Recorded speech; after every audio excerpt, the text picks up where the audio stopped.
अस्सलाम वालेकुम व्यूवर्स, कैसे हैं आप लोग सब। मेरा नाम मोहम्मद उमैर और प्लॉट पल्स मार्केटिंग के प्लेटफॉर्म से आप सबकी खिदमत में हाजिर हूँ। जैसा कि आप तमाम भाइयों को पता है कि हम लोगों ने एक डेवलपमेंट की सीरीज स्टार्ट की हुई है, जिसमें प्रीवियसली हम लोगों ने एग्जीक्यूटिव वेस्ट के सेक्टर सी को कवर अप किया था। इसके अलावा ओवरसीज़ वेस्ट के sector A B C D को कवर अप किया था और एक जनरल ओवरव्यू की वीडियो बनाई थी, जिसमें मैंने आप लोगों को सेंट्रल बुलेवार्ड और मेन बुलेवार्ड की डेवलपमेंट दिखाई थी। आज इस टाइम हम लोग मौजूद हैं ओवरसीज़ सेंट्रल के सेक्टर बी के अंदर, और आज इंशाल्लाह इस वीडियो के अंदर हम लोग ओवरसीज सेंटर को कवर अप करने जा रहे हैं कि उसकी डेवलपमेंट कहाँ तक पहुंची है, कितनी मशीनरी वहाँ पे डिप्लॉय है और कब तक यहाँ पे इंशाल्लाह पोजेशन डिलीवर हो जाएंगे। जी तो व्यूवर, जिस टाइम मैं मौजूद हूँ ओवरसीज सेंट्रल के 100 फीट वाइड मेन रोड के ऊपर। अगर आप लोग मैप पे देख सकें तो ये ओवरसीज सेंट्रल के सेक्टर ए और सेक्टर बी के मिड में आता है और इसको बैक से 100 फीट वाइड बाउंड्री रोड लगता है और फ्रंट से 312 फुट का मेन बुलेवार्ड।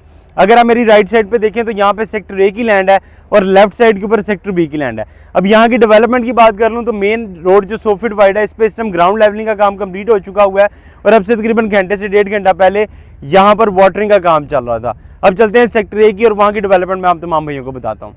जी तो व्यूवर्स, इस टाइम मैं मौजूद हूँ ओवरसीज सेंट्रल की सेक्टर ए की लैंड के ऊपर। अगर आप मेरी बैक पे देखें तो आप लोगों को यहाँ पे नजर आ रहा होगा कि सेक्टर ए की लैंड में 90% के करीब जो लैंड है उस पर इस टाइम गंदम लगी हुई है, जिस वजह से इसकी डेवलपमेंट अभी तक स्टार्ट नहीं हुई। तकरीबन 2 से 3 महीने अभी लगेंगे गंदम की कटाई में, जिसके बाद यहाँ पे प्रॉपर इंशाल्लाह आपको डेवलपमेंट देखने को मिलेगी।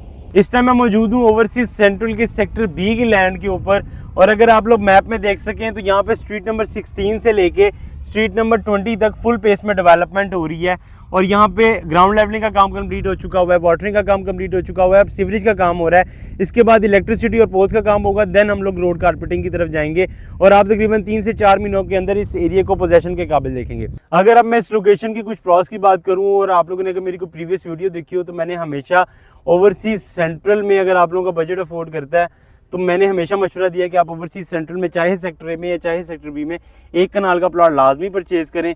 और जिन भाइयों के पास ये पहले से था मैंने हमेशा उन्हें होल्ड करने का जो है ना वो मशवरा दिया है। अब इसकी कोई 2-4 वजूहत थी, उस टाइम पे शायद कुछ लोगों ने सुनी है तो आज वो इस पर एक अच्छा खासा प्रॉफिट इंजॉय कर रहे हैं। जिन्होंने नहीं सुनी वो आज भी कोई अच्छी इन्वेस्टमेंट अपॉर्चुनिटी ढूंढ रहे हैं। अब इसकी कोई 2-4 वजूहत थी, जिनमें सबसे बड़ी और मेजर वजह थी लाहौर ईस्टर्न बाईपास का इंटरचेंज। जैसे ही इंशाल्लाह वो जिस दिन ऑपरेशनल हो जाएगा उस दिन ओवरसीज प्राइम से ज़्यादा वैल्यू इस एरिया की होगी। अब अगर आप लोगों ने एक इन्वेस्टर रेट की अपॉर्चुनिटी मिस कर दी है, लेकिन स्टिल आप इसको परचेज कर सकते हैं, जो कि एक शॉर्ट टर्म के अंदर आपको बहुत अच्छा मुनाफा देगा। अगर आप स्मार्ट सिटी में किसी तरह की कोई इन्फॉर्मेशन चाहते हैं या कोई फाइल सेल या परचेज करना चाहते हैं तो नीचे दिए गए नंबर पर हमसे रब्ता कर सकते हैं। जज़ाकल्लाह खैर।